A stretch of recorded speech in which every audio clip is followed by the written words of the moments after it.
Francis here from E-MTB Review, and what I have for you guys here today in this beautiful venue is the very fresh Ari Nebo. It is a mid-powered e-bike from the company formerly known as Fezzari, and it's so fresh they even changed their company name.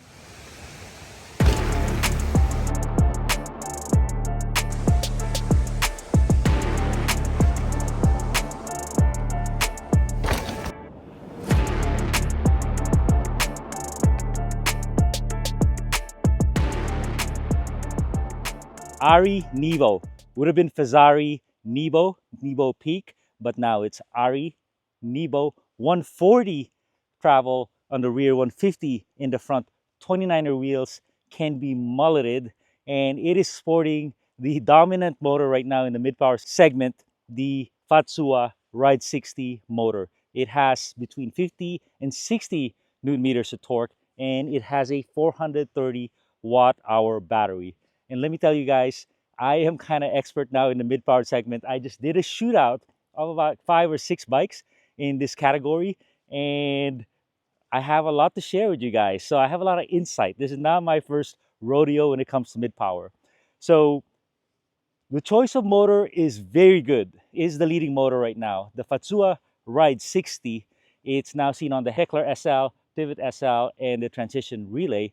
And let me tell you, when I first saw it in the Transition Relay, it wasn't that good. You know, there were defects here and there, and there were rattles, but every iteration it's gotten better, most notably in the Heckler SL. And now in the Ari Nebo, it's even better. And I'll get into that with you guys. So they chose the right motor. I believe a lot of range on this guy. I can do about 4,500, 5,000 feet. And what it's waiting for is the extender. The extender is promised. It should come in. And I believe it's a 200 watt extender. And that should do wonders for the range of this bike. Now let's do a climb with the Ari Nebo and the Ride 60 motor in full turbo mode. A 22% climb, fire road. Listen to the noise of the motor relative to the other noises like the tire.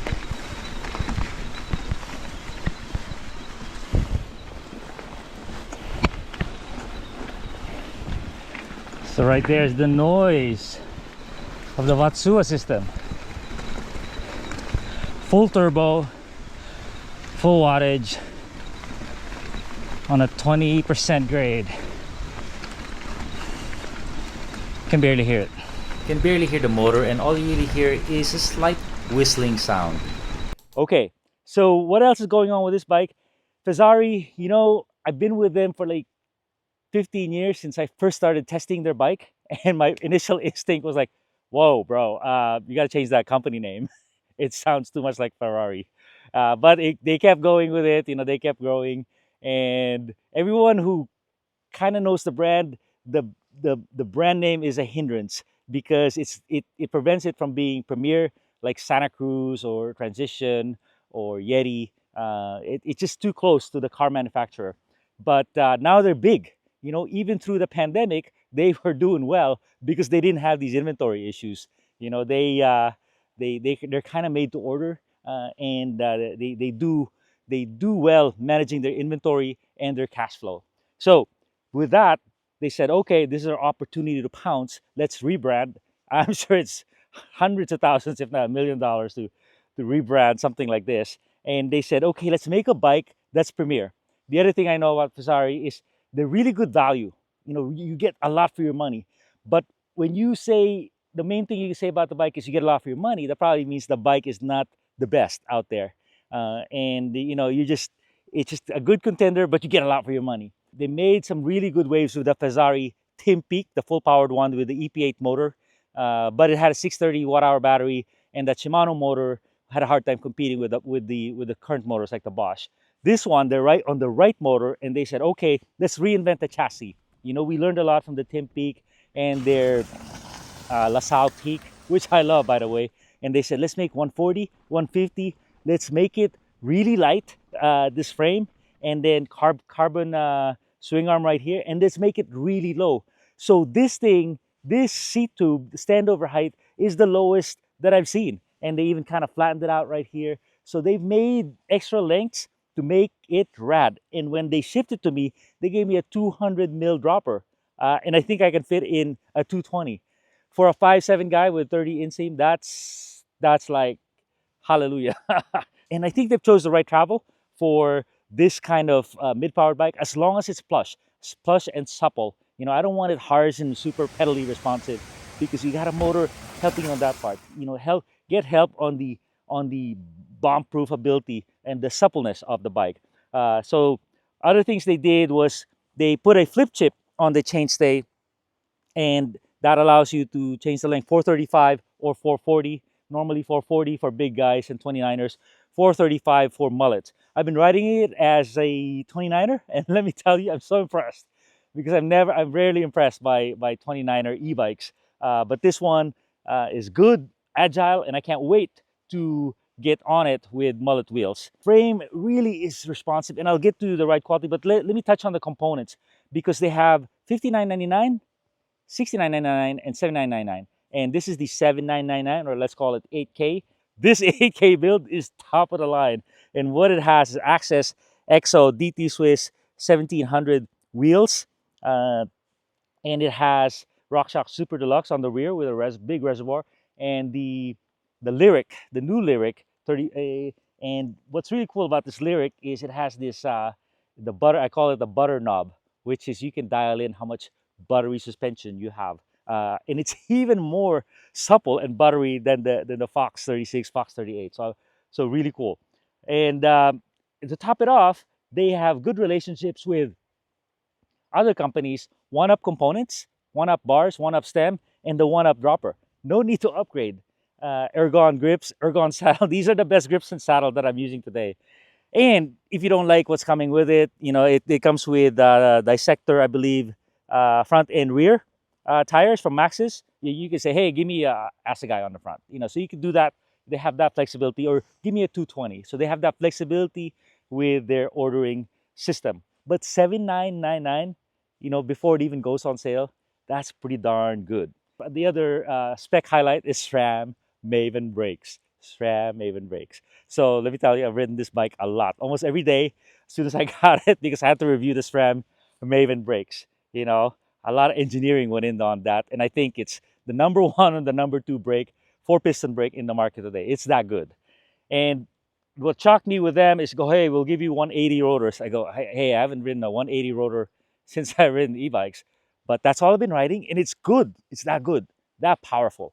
You know, the breakaway force in the initial press of the lever is it's a little tough, but then it's so powerful that you're not really exerting more effort than your other brakes, you know, on normal riding. So I love it, even with 180 rotors. Because I had the brakes to test, I've been going after the steepest stuff that we could find here in the local Santa Cruz Mountains. And this thing is so capable. So the head angle is 65 or 64.3 if you do mullet. And then the seat angle is 77.5. So super good. But I think what I want to leave you here, I'm going to do a longer update on this bike and compare it to the Heckler SL, do one-on-one shootouts and whatnot. It is an agile bike. It is a capable bike. It is a supple bike. It is a beautiful bike. And I'm like, wow, it is doing everything I've wanted it to do. And it really, it might even out Heckler the Heckler SL, because it's got lower standover, it's got better components, it's got a longer dropper. It's a little more supple. You know, it's crazy. I just love the suspension. I just had the change that front tire. I have the Crip Total, I think, from Connie, which is a great tire. The saddle is top rate, and this is gonna be my favorite bike this spring, I think, because you know, I can pedal. I can do my first half hour without the motor on, and then I can do my 5,000 foot ride, warm up the legs and whatnot. And that really allows me to keep up with my full powered buddies on Levos. And that's because, you know, they might be a little heavier than me. I want to exert a little more effort. So a bike like this, unlike the original Levo SLs, you can keep up with your full powered buddies. It's got enough. Its turbo mode is enough to keep up on trail mode with a lot of other people. And I think group rides are all that way anyway. Where you're going to have difficulty is the range. You're just not going to have the range. I can get maybe 5,000 when I work hard, but on my Levo I can get 7,000. So feet of elevation gain. So there's the issue right there. You know, it's just a flexible, usable bike. And normally I tell you guys to, hey, just buy the $6,000 bike and upgrade the brakes and upgrade the suspension yourself. But we're talking Ari here, or formerly known as Fezzari. They don't force you with bad components and make you buy an upgrade. And these days, that could be a very expensive proposition. You know, if you want to sell your Fox fork, you're not going to get any money in 2024 for it. Maybe 150 bucks, because that's just how the market is. So it's a good thing to just buy something that's pretty dialed from here on. I'm going to try to get some footage and show you guys a little bit of the capabilities of this bike quickly. So I'm here in the woods, climbing a trail, maybe a 4% grade on trail mode. And here you can actually hear the sound of the motor. And it's not very much. You could hear right there, that's the motor going at mid power. You can hear the trail. I'm gonna shift.